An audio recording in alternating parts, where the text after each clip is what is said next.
Hey guys, welcome to the Property Panel Podcast. You got myself, Jalen Hardcastle, here with co-host Josh Story, and of course we got Ethan behind the scenes. And today we're going to be bringing you an important update in our real estate industry, and that's the NAR Settlement update. But before we get into that, Josh, could you go over our title sponsors? Yeah, I want to give a big shout out to Collier Title Company. If you need deed prep, title work, closings, and more, they're located in Brandenburg, E-Town, and Louisville. You can call them at 270-763-6589. And then I want to give a big shout out to Chad Gooden at Supreme Lending. If you have any lending questions or are trying to get approved, FHA, VA, conventional, and more, he's located off of North Mulberry Street in E-Town. And then for this week's sponsor, We Buy Houses. Just give me or Jalen a phone call if you're looking to sell your property. No matter the condition, we'll give you an offer. Cash money. Send it over, cash money, 2-week closing. But yeah, give us a call at 270-945-5416 or 270-945-7189. Kind of felt like Lil Wayne. Get money. But yeah, thank you, Josh, for going over our sponsors. Obviously, we couldn't do it without Collier and obviously Supreme. And then obviously we got our weekly sponsors that keep us getting new equipment day in and day out. And I just want to say thank you guys for tuning in. Go ahead, give us a like, share, subscribe. That helps tremendously for our viewership and also getting the podcast out there to reach more clients and more customers and hopefully get our names out there a little better as well. But if someone wanted to sponsor, what's our rates? Yeah, so currently we got 3 rates. We're going to reevaluate in July, but right now we got 100 weekly, 300 monthly, and 3,000 yearly. And basically, you'll be advertising our intros, outros, as well as our intermissions. And then we're on 4 or 5 different social media platforms at the moment, accumulatively reaching about 2,000 to 3,000 views. So if you're interested, give us a call at one of the numbers behind us or message us on Facebook, and we'll get you squared away. And it's also a tax write-off too. So if you're worried, you want a little extra money in your hand come tax season, we'll be able to write that off for you guys. So we're on TikTok, Apple Podcasts, YouTube, and Facebook, and we definitely plan on expanding there. But check us out. If you just look up Property Panel Podcast, we should pop up. And like you said, we definitely appreciate the likes and the shares and the follows. Free way to support us, and we definitely see that when you guys do. So, look us up on those platforms. But I guess we want to get into today's update. Yeah. I actually wanted to ask a few questions. Ethan, he's been working on his house, and in a few episodes, you're about done with it, aren't you? We're getting there. I'd say we probably have another month. Another month, so. A little bit of setbacks. Hey, that's part of it, especially your first time, Oh, yeah. But it's coming together. It's looking good. Yeah, what setbacks you've been dealing with? Really just stuff taking longer than expected. No, yeah. When you're dealing with all those working parts, and especially like you said, your first time, it's a learning experience. And I know he has a great team around him, and we help him as much as we can. But even on our day-to-day deals, we're going to have some setbacks here and there. So I learned that on my first flip. Yeah. So you can be expecting Ethan. He's taking pictures currently as his progress as he keeps on moving that house along. And I guess within the next month and a half, we'll be having him come on and show us the progress he's made and kind of do like a little intro education podcast on how to flip your first home. And, ideally you want to, most of the times live in it. That's probably going to be your easiest option rather than buying an investment property straight out. So kudos to him, and we're glad to have you on, Ethan, as a producer and as someone that's kicking ass in the real estate game. But also before we dive in, March Madness is big right here. We've had a couple upsets and stuff like that. What do is y'all's bracket still on? What's that look honestly, like? This year I haven't been watching it. I'm a Louisville fan, and obviously we aren't in the tournament this year, but our counterpart unfortunately got defeated. Unfortunately, I think that's fortunate. Hey, I like seeing our state do good, but if Louisville was in it, I would definitely have been more happy about it. But yeah, they're out. Ethan, who do you got winning the championship? I got Houston. And they're still in it, ain't they? Yep. What is it, about to be the Elite Eight? Or? Yeah, it's in the Elite Eight, and I think they're going up against Duke. That's going to be tough right there. But Houston's, they're number 1 seed. Do you have yours, are you just like doing it personally, or do you have it online, possibly winning some money? Yeah, I have it on my phone, but you got to have a perfect racket to win. Ain't no one got one of those right now. Has anyone ever done that? I know they do that every year. I think that they've gotten close, but they haven't. I think It's as like soon as fully they said that there was not a single bracket that's going to be perfect after Kentucky lost to no, the there's no Grizzlies, way. the Golden Grizzlies. But yeah, apparently no one has a perfect bracket at the moment that's been recorded. So There's something crazy on like the chance of getting the perfect bracket.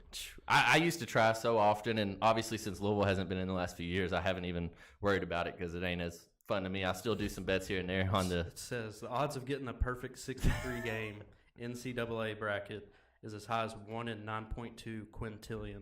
I don't even know what number that is. but, Okay, new one I ain't heard of. You were like X. It's like I think it's like 8 or something times more likely to win the Powerball than to get a perfect bracket. I can't win either, so it says it also says you're more likely to get 63 coin tosses right in a row. And So I like ain't heads or doing that. tails, heads or tails. Well, this just 63 in makes a me row. want to stop playing. No, I actually had a buddy. So we do a lot of sports betting on our phones and stuff. And he just did like a money line parlay off a $50 bet. He won $6,000. Damn. Yeah, and I was like, man, you need to be I giving need me yeah. these insights. Yeah, should but be a text on what you bet on. right, but I guess that's enough of that. I'm sure they don't want to hear about that. Let's dive into the more important aspect. Obviously, this NAR settlement. It's been a big change in our community, and it's not going to be in effect until July. But I think it's something that us realtors really need to be concerned about. Who all do you think it's going to affect? Everybody, or do you think it's going to be a slow change? Well, it depends, and it's all speculation. Like, truly what we say here is what we're speculating. We won't know until the law comes to effect in June or July, So it's really all speculation, and there's a lot of issues that I think can arise, not only for listing agents, but buyers agents, as well as buyers and sellers. Everyone is going to be affected by this, not just us as agents. So I think it's something that we need to educate our sellers on, but I think that the people it's going to probably hurt the most are those least dedicated agents. Those people that are really grinding and putting in the work. I don't think much is going to change for them, but I do think we're going to see people fall off a little more. And then help the good agents. Yeah, it might. And then I read the stat that apparently out of NAR covers 1.6 million agents nationwide, and a good percentage of those are agents over 60. And once you get to that age, you're doing well in real estate's. Obviously you can do that into that age, but when you're changing practices and changing with the times, when these phones came out, everyone was like, oh, I ain't gonna be on those. And then those people that did get on the phones, those older folk, they ended up getting left behind. So we always got to adapt and change, and this is a new change that's going to hit all of us. It's not just going to be us as agents as much as it is directed towards us, but that's why we're bringing you this episode. And obviously I think we'll do a couple more updates until July to kind of see what's changing and what new laws are be putting in place. What is this new law? Like, what does it change So in the real estate market? Basically, they just had a settlement. I forget who it was against. So basically, they're suing some company and they're getting a settlement National to this. Association of Realtors. Yeah, NARS is getting the settlement, but and I think it was for $418 million, and it prevented them over the next 4 years. It prevented them from $5 billion in costs. So I don't blame them. No, I don't blame them, but it is kind of skeptical. And basically, what it's doing is currently, whenever a client lists or a realtor lists a client's house, you're going to do X percentage. Let's just go ahead and say 6. That's kind of like a norm around here, anyways. So that 6% is divided between you and the buyer's agent. And as we do it, it's 3% to us, 3% to the buyer's agents, how it should be, because we work together and we work accumulatively. But usually whenever you'd go and look at a house on the MLS, which is the multiple listing service that we post our listings on, so buyer's agents and listing agents alike can see it, you would put in your compensation amount. So say 2, 3, 4% to the buyer's agent commission. And you would see right there, like, I am promised a commission. And they had thought that, hey, I think these houses are kind of getting undersold when they're putting that compensation. So we're going to go ahead and change that. And we're not going to allow you to list your compensation on the MLS. So that actually will take it to where, as a listing agent, you're only negotiating your own commission is basically what they're trying to get you at. I'm still going to do the same thing. I'm going to split it right in half because I think that's right. We all work for our money and we all work together. So let's go ahead and help everyone out. In my opinion, too, I feel like the buyer's agents typically do more work. Ultimately, if start to finish, I mean, they're the ones scheduling all the appointments and getting the lending situated. And with this update, I think I've kind of started to see it over the last few years. I've seen a few listing agents, which I totally disagree with, but they'll list for, say, 6%, and they'll give themselves 4% and the buyer's agent 2%. And I'm not going to, judge if I'm going to show a house based on the commission I'm getting, but I know that I'm guaranteed a commission at the moment. But here in the next few months, us as buyers agents are not going to be guaranteed a commission on a selling, and we're going to have to negotiate that into the contract. Mm-hmm. But who's to say, obviously it's not allowed to be posted on the MLS, and this is all speculation, but who's to say that we can't on the showing time, whenever you put in the lockbox code, how to get in access to this house, who's to say that we can't put the listing commission right there, or the buyer's agent commission right there, and say, hey, we're offering this to you, which is still a branch of the MLS, but it's not actually, the MLS. So I think we'll be able to put that there, but it's still speculation. So they're saying like you can't put it on the MLS, but can you still put it in agent notes, or is that still? No, that's still on the MLS. So, okay. Literally, if it's on the MLS, you cannot have any. So commission's just not going to be. It's not going to be stated at all, and it's going to have to be negotiated a lot of times in the contract, which runs us into another scenario as far as buyers' concessions, and especially I think it's going to hurt those first-time buyers as well, because they don't have a lot of money to put up, and then you can only allow so much percentage of concessions that the seller pays on each loan. And I think for VA it's like 4%, FHA it's 6%, conventional is 2%. So say our commission's 3% of that purchase price. If they're already having seller pay closing costs, even if they didn't, we're not going to get our full commission, what we deserve. So then we're going to have to negotiate that they bring a check to closing. Mm-hmm. And I personally have never had a buyer pay for my commission, and I don't intend to start. But I am going to fill out those agency disclosure relationships, which were already in place and we're supposed to be filling out. But it's really going to matter on which document. I know that they have a few different agency disclosure documents, but they have one that's called an exclusive agency disclosure, and that basically will guarantee that you get paid. So right now it's kind of iffy if you don't have that paperwork and they go and look with another agent, that agent's going to get compensation. But if you have that paperwork in place, even if they use someone else, technically you will still get paid your commission. So that could hurt other agents in the long run too. From who, the buyer in that situation? Yeah, and the buyer, the seller, whatever it's negotiated, someone's got to pay it. But according to that relationship, if the seller's not paying, at least in that contract, if the seller's not paying, the buyer is due to pay. Which there's still a lot of gray area in this because it's still new. Because we talked to Chad, which Chad didn't give us any definite answer, but it's going to be kind of complicated with the FHA and the VA loans. If the buyer needs to pay for it, they don't have cash in hand to be able to write that into the loan to pay their agent. That might not be possible with these types of loans sometimes. So I know Chad and them are all working on that, trying to figure that out, but that's just something that's kind of up in the air. If the seller can't pay for it or isn't going to pay it, but the buyer can't pay for it out of pocket, are they going to be able to get that out of their loan, and are they going to want to? So that's just another obstacle that we're looking at that we don't know a true answer on yet. But I think that's the important part of the early negotiation stages when you're first talking with the buyer and you're being transparent on what's going on. As well as with the listing agent when you're starting to show the property and put in an offer, which, like you said, we'll probably kind of put that in the contract when we write it up initially, that the seller pay, But who's to say as well, which I always want it on paper, but you can, they're not saying that we can't call the listing agent or text or email the listing agent either and be like, hey, are you offering a buyer's compensation? Because that's something that we really need to look into. And I know, like I said, some agents that might be a little greedier have already been looking into that stuff. I just stay on top of it because I know and I'm familiar. I just like to know all the information. So, not that I'm looking and making the decision if I'm going to show this house on that commission split, but, I think now it's going to, weed out those lower agents and then, like I said, make it harder for their first-time home buyers. And I think a lot of people think that are speculating that it's going to drop property value, but I actually think the opposite. I think maybe on those more expensive homes, like $500,000 to $1 million range and up, you're going to see a little difference because they already want you to cut your commission because, at $1 million, you're getting $30,000 of that as a commission if you're doing one side. So, that's a lot of money out of pocket, but you pay for that professional service. And, it's kind of like a double-edged sword. I think that it brings more value to agents as well as taken away from, some people are going to want to do it themselves. They're going to think that they can do it themselves. And I've had, numerous clients over the years, even before this law change, that are like, I tried it myself for 2 weeks. I can't do that. And I'm like, I understand. That's especially what I'm here for. The new buyers, someone who's new to even purchasing a home, new to investing, like there's so many different obstacles and pieces to the puzzle that they might not realize.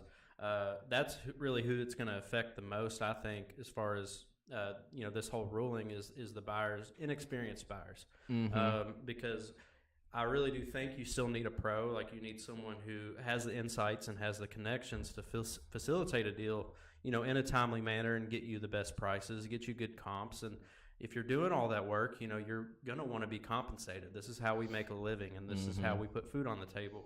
So to do all that work and not get paid, that kind of sucks. And I think actually, I know that we talk about the agency disclosure relationship. It's supposed to be filled out already, but I think it's going to make it more apparent. But I think it's also going to hurt some good agents because, one bad thing happens to a contract or something, it falls through. It's, not even to the agent's fault, but they're going to have, them buyers going to another agent and signing another agency disclosure relationship. And I don't think people know correctly how to fill these out at the moment. So it's going to really hurt them in the long run. And actually, we have Ashley in the office. She just started, and she just had to do an agency disclosure relationship form because we're trying to get her practice up on this change that's about to happen.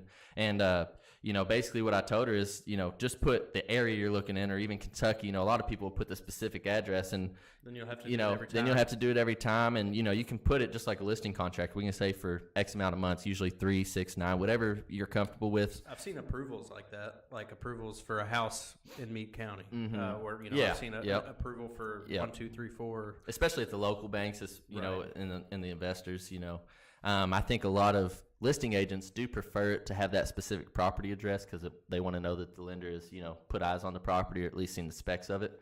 But no, I agree with you right there for sure.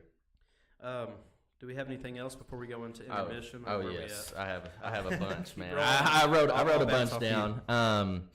But obviously, something else I kind of wanted to touch base on is if you are a listing agent and you list this property, say for 3%, well, it is possible that we get both sides. We're marketing the property. We get a lot of calls on that property. So if you have to renegotiate another commission on top of that by bringing a buyer, that's going to make it tough for you. And I could see agents having to be stuck with doing both sides of the deal for only 3% when they deserve that 6%.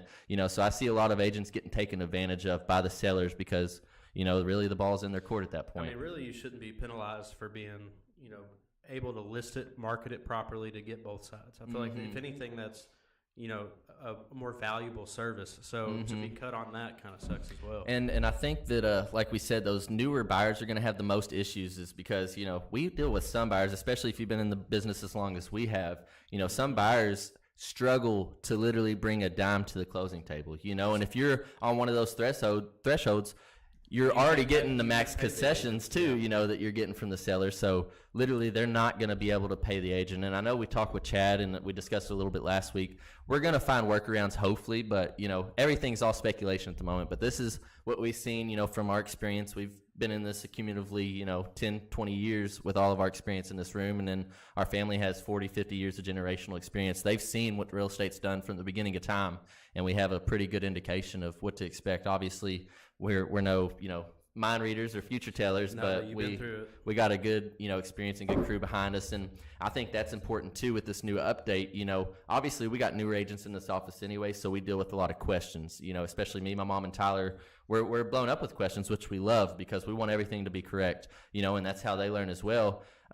So I think if you don't have a good team around you, you might want to reevaluate, check out a few different brokerages because you're going to need some help. Everyone's going to need some help with this new change. It's going to be a change for the new guys, the old guys, and everyone in between. And everyone that deals with this process, it's going to be a change for lenders, for inspectors, because now inspections are going to be negotiated that possibly sellers pay as well. Like so much is going to be so much more negotiable in a contract. And we don't really know what to think of it at the moment. Right, and we're really waiting for July, but, even when July rolls around and this goes into effect, I don't see any major, obviously it's speculation, but I don't see any major changes up front. I think it's more so we're going to see that in the next 6 months to a year rather than when July hits. Because you can't shake up the market too much like that if once July hits and sellers aren't willing to pay buyer commission, that's going to really throw everybody through a loop. It's going to make it a lot harder to buy a house, I think, in my opinion. And then also, I think that it actually puts the buyer's agent and the buyer interest at odds. So, obviously, if you got those concessions that the buyer has to have, and there's no room for you to negotiate your commission, what do you do? Obviously, we're going to try and get, this sales price down or something, or vice versa if you're a listing agent, and you need these commissions to work out. I think that it's actually going to try and put a fork in between us and our clients, but that's where I think those good agents are going to succeed and those other ones are going to bite the dust. And really only time will tell. Once we start seeing this change, happen around July, we'll probably have another episode on it, I'm sure, in about 6 months. But right now we're just kind of trying to tell you guys what's going on in the real estate market with these rule changes. But we haven't seen the changes happen just yet, but I know they're coming, and we're trying to get prepared here at Cedar Hill and trying to get you guys ready as well. If you're looking to buy or if you're trying to sell. And I know that, like I mentioned earlier, a lot of people try to do it themselves, and I think I see a lot more people are going to try to lead that way. But, hey, thank you, whoever that was. Who was that, Ethan? What was that, Ethan? Renee Hilton. Woo! Thank you, Renee. Renee. Hey, by the way, Renee, she was part of our last giveaway, and so we're going to be doing another giveaway here in a couple weeks. I don't know if we're going to do merch or another, local gift card. I think we'll probably do it locally here. But we do have some viewership, out in a couple different states like Renee. I think she's from Massachusetts or something. So we might need to do some merch and offer to do a giveaway, and do it that way. We'll but do a bigger giveaway we got some giveaways in the plans, so you guys definitely stay tuned. We appreciate you guys tuning in each week, whether it's pre-recorded or it's live. And also, give us a little advice. Do you prefer the live? Do you prefer the pre-recordings, or how do you guys like that? We got some guests coming on too. Some good ones. They're planned. They're not set in stone yet, but we got some good guests coming on. Some good episodes. Yep. I think over the next week we'll be having Quinn Lynch on, which is obviously one of our title sponsors with Call Your Title. So we want to give a big thanks for him to coming on, and then we got John Taylor. He's going to be coming on in the next couple weeks, inspecting investments. So and the talks with a few other bigger realty companies. Yep. Got some guests potentially. Hopefully going to do a couple collabs with a couple different other podcasters. So hopefully we'll see some improvements in the near future as well. So I'm looking forward to it. Before we go into intermission, do you guys got anything else, Ethan? I'm good. No, you good? Good. Okay. Well, go ahead and thank our sponsors, and thank you guys for tuning in. I want to thank Collier Title Company today for sponsoring the podcast. They do deed prep, title work, closings, and more. They're located in Brandenburg, E-Town, and Louisville, and you can call them at 270-763-6589. I want to thank Chad Gooden at Supreme Lending. If you have any loan questions, lending questions, or if you're trying to get approved FHA, VA, conventional, and more, he's located off of North Mulberry Street in E-Town. And then for this week's sponsor, I want to thank We Buy Houses. Me and Jalen, if you're looking to sell, maybe you're trying to get out of a financial situation, we will send you an offer on your house no matter what condition it's in. Just give us a call at 270-945-5416, 270-945-7189.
Actually, hold on.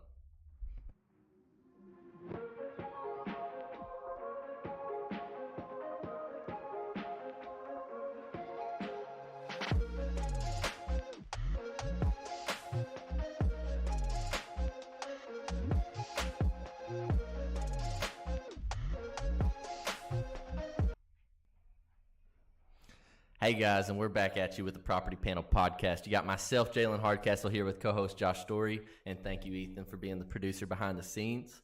And today, before the brief intermission, we went over the NAR Settlement update and what it could potentially mean for us as realtors, you as sellers, and you as buyers, as well as investors. I mean, like I said, everyone in the real estate industry is going to be affected by this. So we appreciate you for tuning in, and please give it a share and maybe reach a few more people that might need to hear this information.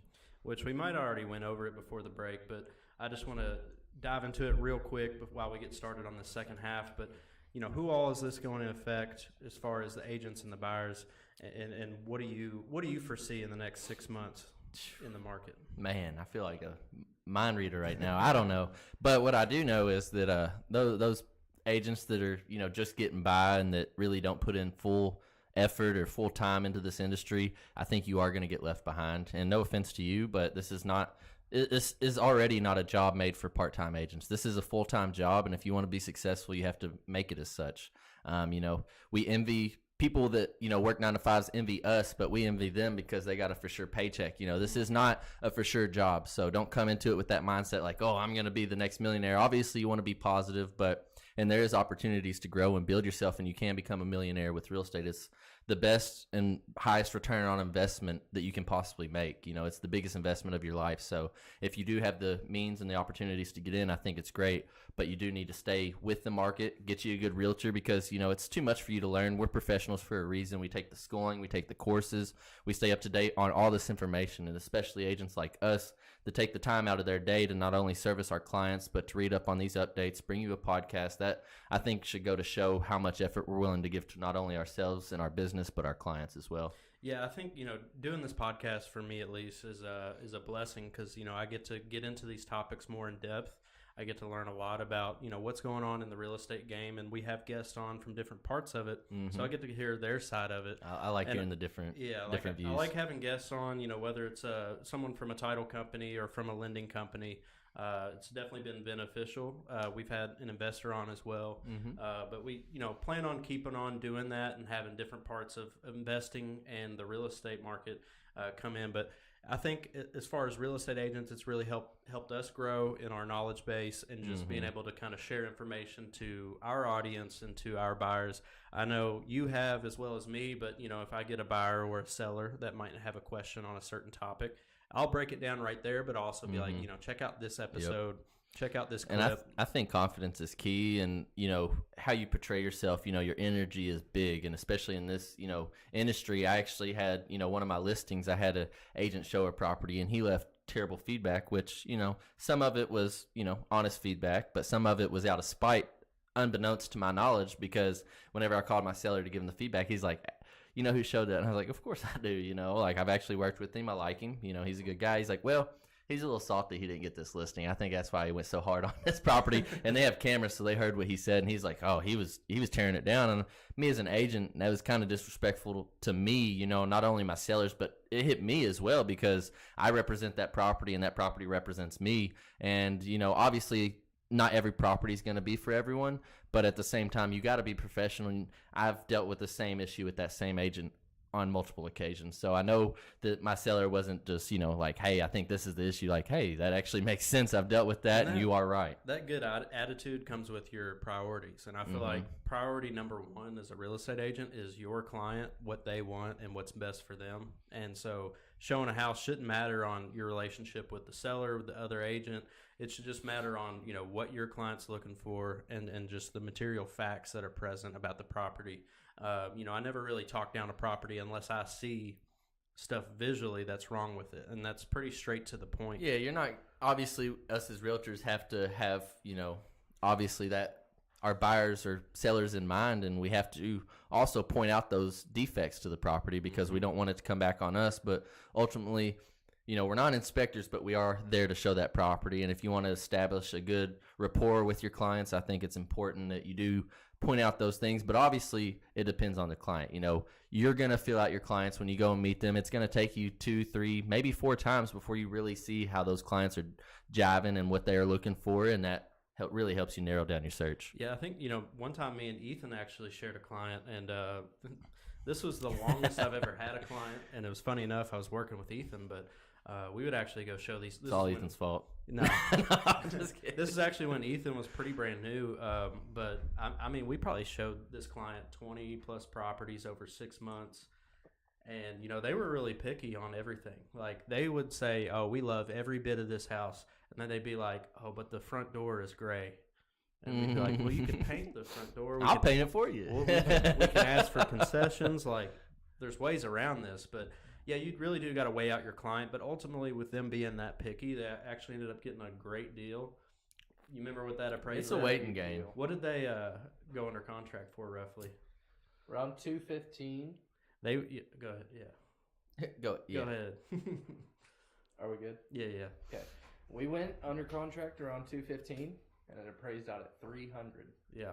And it's a hell of a deal. Instant equity. And I attribute to that to them just being honestly so picky, but that's more power to them. Well, they definitely got their worth out of us. We were running around putting in offers all the time. We got our money's worth. which is our job. But I think it's important. But I think it's important for them to be picky. And actually, just goes to show, like yesterday or the day before when we showed that house and you was taking that photography for us. It was the first time meeting those clients. Obviously I made sure, did my due diligence that they were approved and stuff like that. But when we got to the property, they was like, "This house is too small." I was like, "This is a big ass house. What do you mean it's too small? I mean, it's just you 3." But they did want something bigger. But then, kind of, I was like, "Hey, let's be patient." I always kind of, I pride myself on being patient, and I'm like, "Hey, everyone's like, you're gonna hate me, but we're gonna look at a lot of houses." And I'm like, "I bet you ain't gonna look at as many as the most I've looked at." I've had people that I've shown houses for 2-3 years, and they just finally write on a property. And they might not be looking every week. Some of them are, but we do that, and because we care about our clients and we're that motivated. But and that just kind of goes back to why I think our job is important to get compensated, because that 6 months or your 2 years of running around, we're more than willing to do so. But if at the end of it we get no money, that's kind of a heartbreaking for us, because all that work and time and gas money put in, and really we do care about our clients, and that's kind of priority one for us, and which kind of leads us back to this NAR. Do you want to work and not get paid? No, I don't expect anyone else to work for free. I'm not going to hire no one to not get paid. Anything done to my house or anything done for me as a service, I expect to pay that person what they're worth and what I was quoted at. But that kind of loops back around to this update and where we're trying to find the buyer's commission, which, only time will tell based on that, but I guess we'll see. Yeah, I mean, I think that as a good practice, and like I said, some agents are already doing that 60-40 split, which is kind of shady to me, and I know we discussed before the podcast, I think you do more running as a buyer's agent than you do a listing agent. And this certain agent I have a lot of respect for. She's someone I've dealt with, since I started, and she's actually one of the higher known brokers in our area, and she started doing this, and I called her out. No one else would call people out. I'm going to tell it how it is. I don't give a damn. And I was like, "Hey, what is this all about?" I didn't know till after the closing happened, and I was checking out the closing disclosure. I was like, "You got like 2-3 grand more than me, girl. What's the deal here?" And she's like, "Yeah, I listed it. I get to da-da-da." I was like, "No, I'm going to let you know how I feel, and I don't appreciate it," And she understood what I had to say because we do have a good working relationship. But when she started pulling that trick, I was kind of pissed off, and I let her know how it is. And kind of to our point, like I said, I'm not going to change. Whenever NAR changes, I'm not changing. And if you don't want to pay a buyer's agent commission, you're not going to have me as your realtor. And that, I want everyone's business. I can never have enough money, but I'm going to put my foot down, and I think it's only fair, and I think it's good practice. We work as a community. Being honest with agents when you do have an issue, I think that's important, because it's not about anything personal. It's just, it is business. And I think that, in our community, we definitely work really well with, every agent, no matter where they're from or what brokerage they're with. Like, the relationship between each side's agent is very important. And I think we see that a lot in our market. Like 9 times out of 10, we all have good relationships with the other agent, and that's important for the deal to get done and facilitated nicely. But yeah, doing stuff like that where you're cutting commission for the buyer's agent, that's a little bit tough. It can be tough on them. And I think it's actually going to be even more tough too, because a lot of agents, I think those part-time agents mainly, I know that I bring it up front every time, but like whenever I'm listing a house or I'm buying a house, I'm letting my clients know, like, hey, we got this under contract right now, but for the next 45 days, we're on a roller coaster.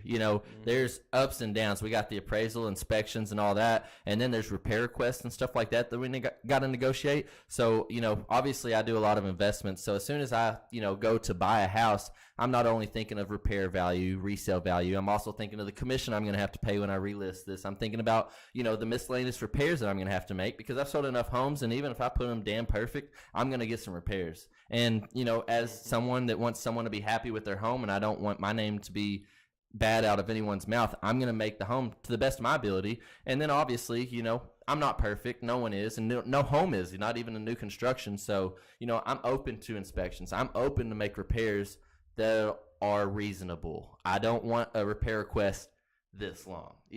I know I've sold enough houses as a realtor as well as an investor. I know what should and shouldn't be wrong. Obviously there's some homeowner maintenance that goes along with things that people don't put into effect, but also I think a lot of investors miss out and don't hit their margins that they're expecting because they don't put in those repairs and those other costs. So now this is going to be another cost that is going to take from someone's money. It's already a seller cost, and we've been doing this for so long. I see a bunch of gray area, which I think we'll find a workaround, but who's to say? We got 4 months left until this hits, our area. And those inspections, which we plan on having John Taylor on in the next few weeks with Taylor Home Inspections, but they're going to break down everything. Even if it's a new build, like you're going to get top to bottom. You're going to get issues with the home, even on a brand new build. But to take those and write a repair request, that's basically just copying and pasting the entire inspection report. That's not, I don't think that's fair, because every house is going to have an issue. And as a good buyer's agent, you should, I know a lot of buyers are like, oh my gosh, I'm paying top dollar for this house. I want everything fixed. That's not what it is. Like we said, not even a new construction is perfect. And as John has said, and will say whenever he comes on the podcast, he will nitpick those worse than he will nitpick, a regular home, just because, if they got a coat of crappy paint and then the, builder's like, oh, that's just paint. Well, yeah, it's just paint, but it's a new construction. You need to have this to a new construction satisfactory.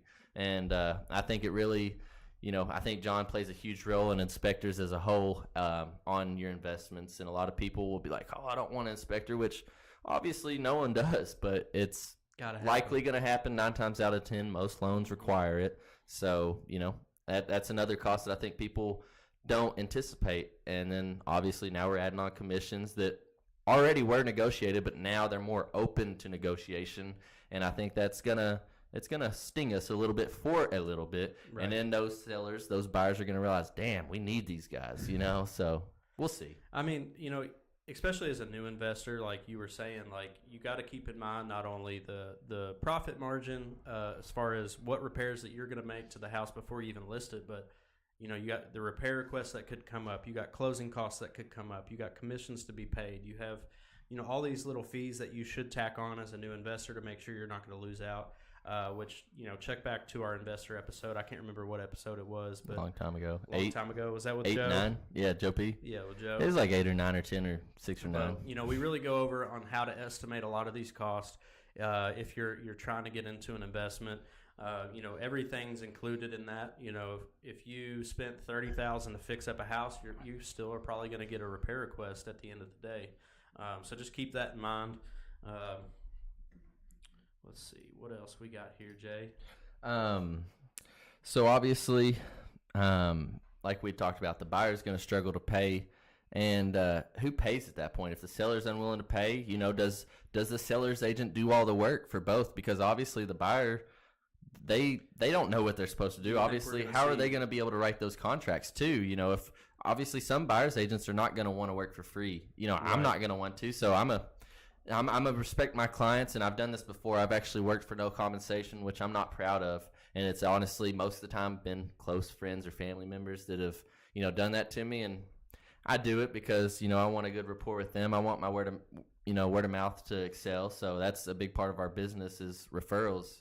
And it kills me to say that people are going to try it and they're going to fail and then they're going to call us. Do you think we'll see any flat fees for buyer's agents? So you already see flat fees. A lot of them are transaction fees. So I think you will see a little more transaction fees, but that's not something that I think that we'll explore in this office. Like I said, I'm not the owner of this company, but, I work hand in hand with her, and I think that she wants it to be fair for her agents as well as her. And we're pretty well known in this community as little as we've been in it, and we have good relationships with the other brokerages in this community. So I think if we can all work together and take a stand, I don't think it'll be an issue for us necessarily. I think it's going to start in those higher, populated areas and those higher end volumes.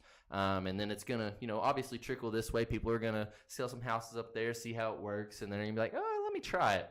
And then, obviously we're more, what would you say, traditional in these parts of the woods. And Right. Obviously in the city, they're going to try and throw it the extra mile, but There's a lot more agents and brokerages in like a Louisville. and in versus Louisville, here. you'll work with one agent maybe once every 5 years. Here, you're going to work with one agent 5 times a year, if you're moving to weight like you should.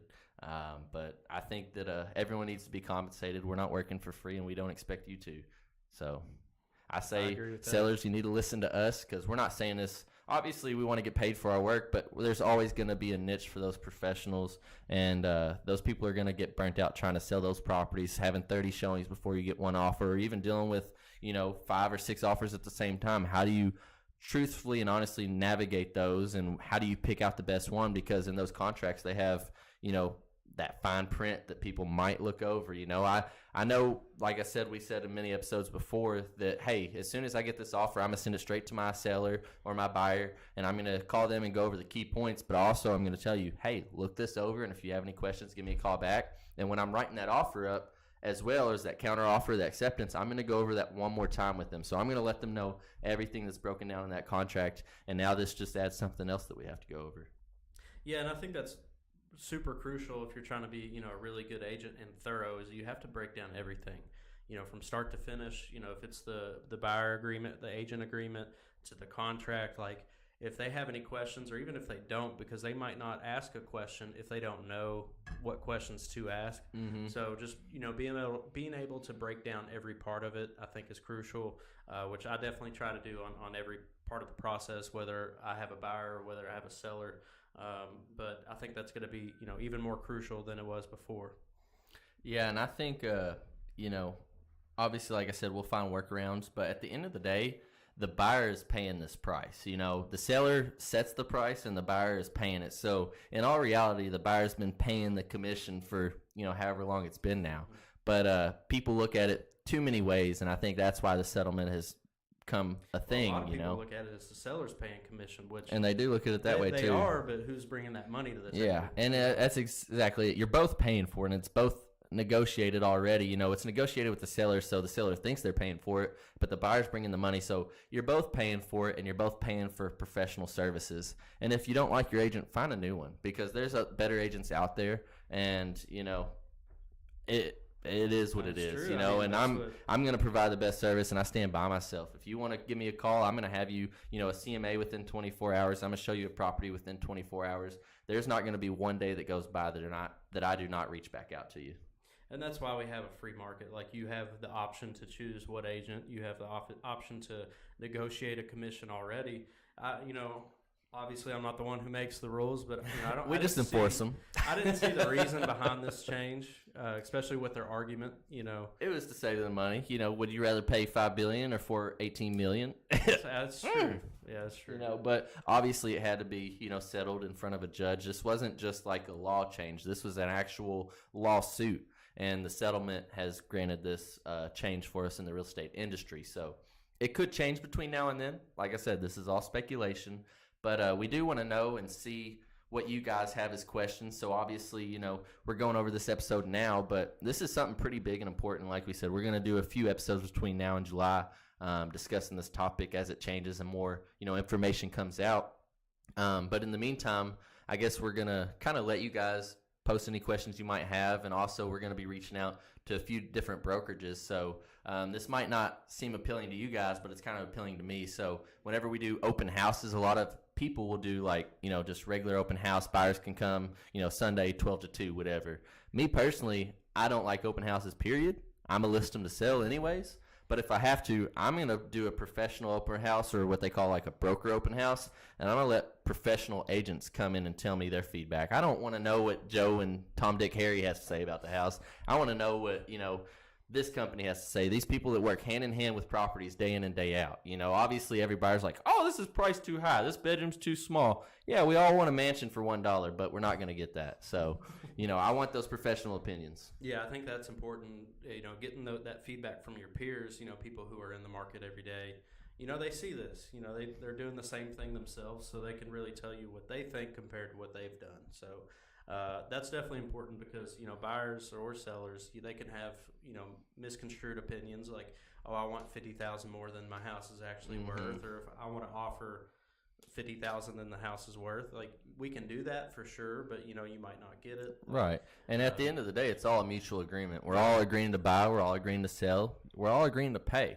And I think necessarily, kind of to your point that you just brought up, is that the buyer's paying, the seller has a price set, we're all paying for this, and it's been this way for so long, I don't see why it needs to change, But I think we are going to find workarounds. So like I said, on showing time, I think we're going to be able to put like, hey, this is the amount. I'm going to call every agent before I go showing a house and say, hey, is this, offer compensated if I write it?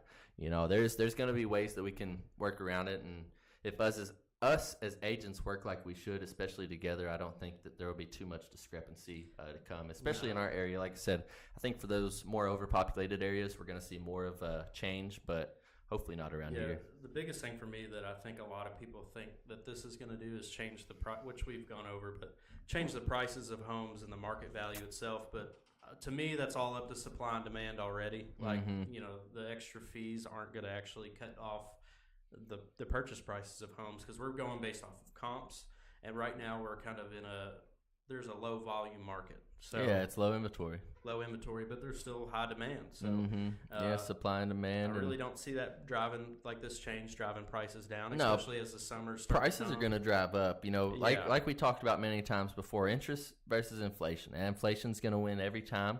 And just like this is a change. You either change or you get left behind. Date the rate, marry the house. Yeah. There's nothing changing. We're going to still give you the same great service, but it's going to have to be more negotiable. And that's what some people don't understand. And kind of to my point, you can get 40 days into this 45-day closing and you get your appraisal back and it comes in short.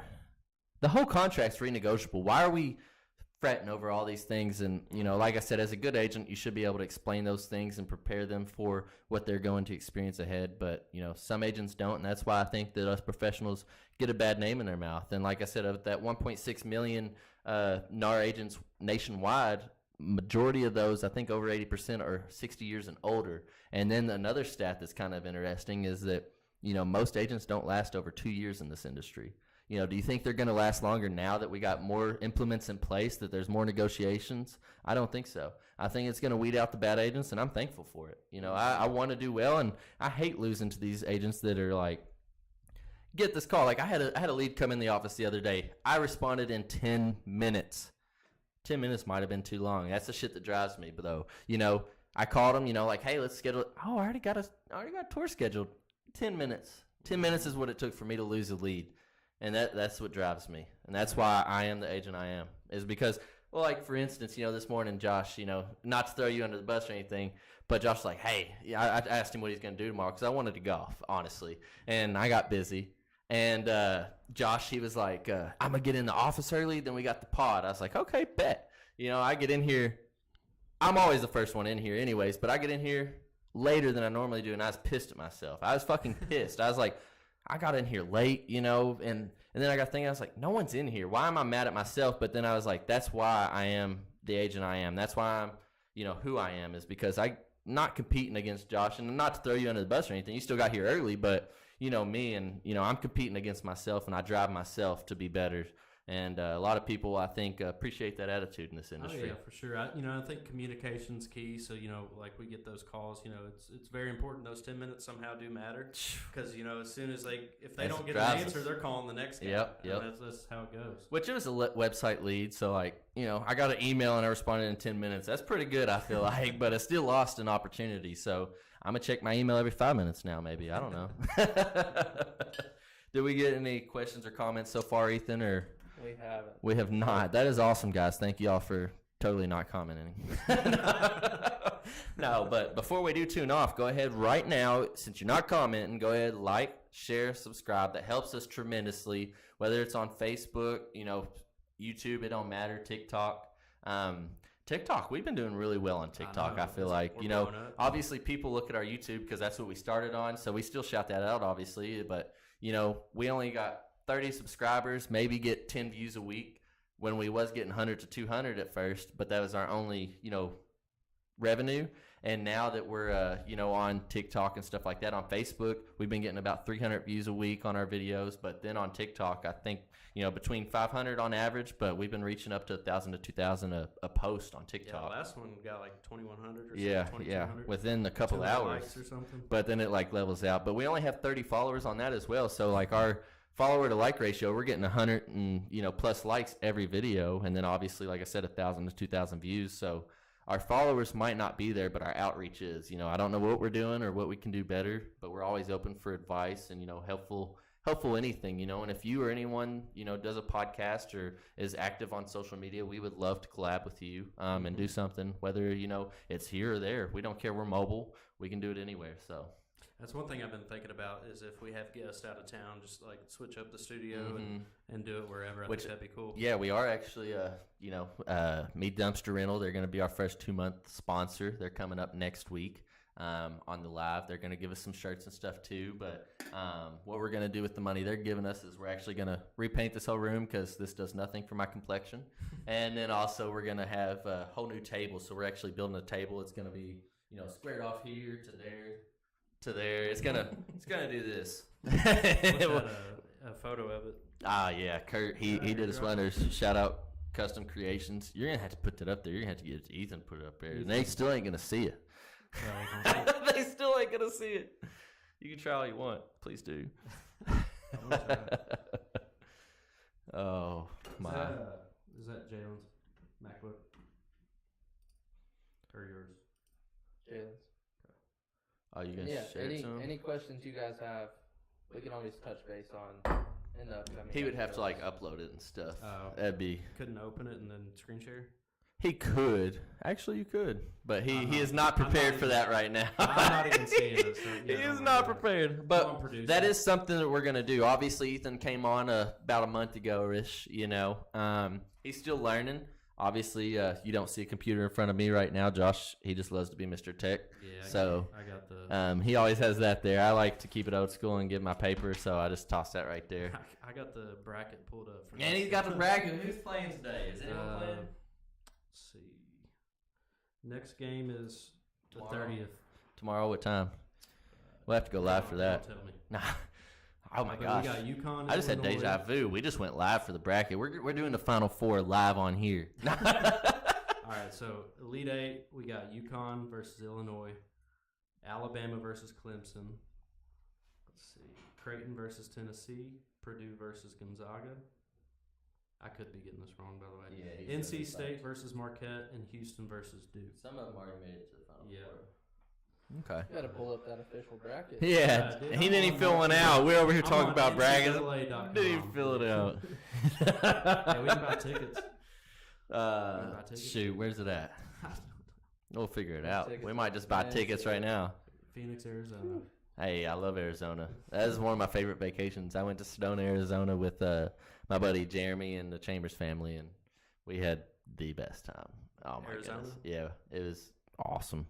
I would recommend that 10 for 10 to anyone. Also, I've been to a lot of places. I love traveling. I do too. I don't get to do it as much with how busy we are, but yeah, it's fun. We just went to Josh's bachelor party a couple weeks ago down in Nashville. And we did the Top Golf and the go-kart K1 Racing or K1 Speed, something like that. K1 Speed. Hey, who came out victorious, you know? That was me. Hey, I qualified second, and then I qualified first 2 out of 3 times. Second the first time. I was just learning my kart. And then I came with that dub, baby, you know. Everyone knew they couldn't compete. It's not my fault. On you, and then Jeremy came. I should have had a GoPro. I should have had the camera on. We should have streamed live. That's what we should have done. That would have been a cool video. No, but I got bailed out in the first lap because I got T-boned. Just lost. We had a lot of fun. That was a good time, and we stayed in the hell of Airbnb. And shout out to Joe P. Joe P. worked his magic. He set that all up for us. So.